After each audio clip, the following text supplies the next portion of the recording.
প্রথমে একটা কড়া বসিয়ে তার মধ্যে কিছুটা তেল দেবে, তারপরে অল্প একটু জিরে দিয়ে ভালো করে জিরেটা ভাজতে হবে।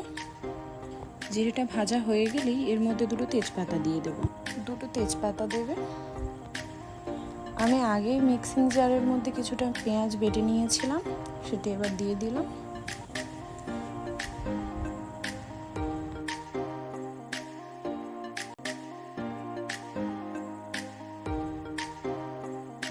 পেঁয়াজটা ভালো করে ভেজে নেব তেলের সঙ্গে।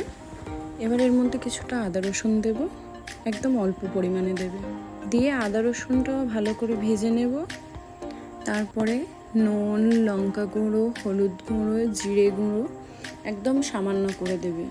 দিয়ে ভালো করে মশলাটা কষিয়ে নেব যতক্ষণ না এর মধ্যে থেকে তেল ছাড়ে। দেখতে পাচ্ছ এবার তেল ছেড়ে দিয়েছি। এবার গরম জল দিয়ে দেব, দিয়ে আবারও কিছুক্ষণের জন্য ফুটতে দেব।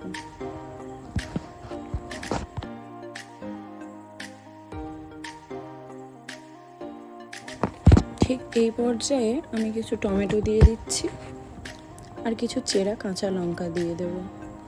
চেরা কাঁচা লঙ্কা না হলে তো পমফ্রেট মাছ জমেই না। এই যে ভাজা মাছ একে একে এবার সব দিয়ে দেব।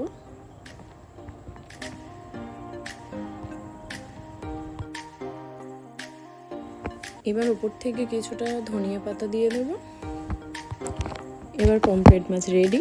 এবার উপর থেকে কিছুটা জিরে দিয়ে শেষ।